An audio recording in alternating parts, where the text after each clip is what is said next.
Je n'ai pas donné de nouvelles depuis un moment, mais rassurez-vous, oui, je vais bien, et oui, je fais toujours des vidéos. Simplement, j'étais en plein déménagement, d'ailleurs vous voyez, j'ai toujours pas fini de déballer mes cartons. C'était pas un petit déménagement en plus, je suis parti de la région parisienne pour aller vivre à Brest.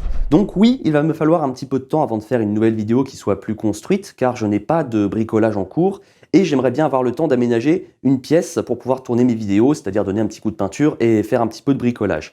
Donc en attendant, je vous propose cette vidéo un peu plus courte sur l'inauguration du téléphérique de Brest les 19 et 20 novembre dernier.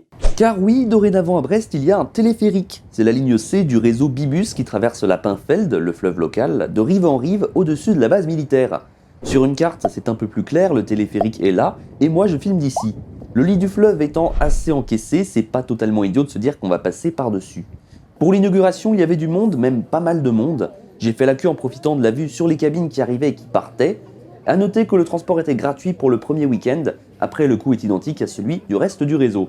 Côté technique, on a deux cabines qui se croisent l'une au-dessus de l'autre, roulant sur deux câbles et tractés par un troisième. Les moteurs se trouvent à chaque extrémité de la ligne, on les entend bien avant de monter, et on peut voir aussi les roues qui entraînent les cabines. Pour éviter que ce soit le bazar, des portes palières protègent l'accès, comme dans les lignes de métro automatiques. Mine de rien, les cabines sont assez spacieuses, elles peuvent contenir entre 30 et 40 personnes. Et comme c'était la première, on avait droit à un gentil monsieur qui faisait plein de commentaires, plutôt intéressants d'ailleurs. Elles passent l'une au-dessus de l'autre et non les unes à côté des autres. D'accord. Voilà, c'est pour un gain de place au niveau des quais. En fait. D'autres auraient dû visiblement s'en inspirer. Une question à vous poser. Personne n'a caprice des yeux avec vous? Non. J'ai pas pensé. Voilà, il s'ouvre et puis après tous les gens.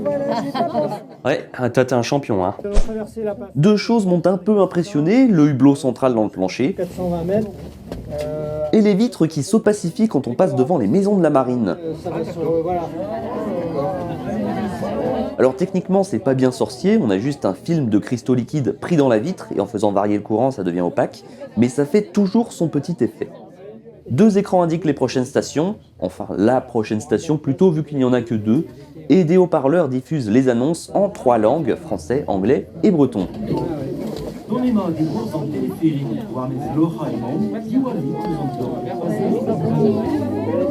La ligne est longue de 420 mètres et la traversée se fait assez rapidement, en 4 minutes. À raison d'une cabine toutes les 5 minutes, c'est plutôt efficace.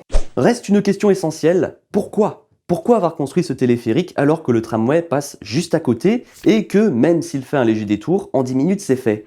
Alors il faut savoir que ce projet s'inscrit dans un plus vaste, la réhabilitation des Capucins, ces entrepôts qui dominent la Pinfeld. Il est prévu d'y ouvrir en 2017 une médiathèque et des commerces, et l'idée est que le téléphérique relie cet ensemble directement au centre-ville. Idée de génie ou gaspillage financier?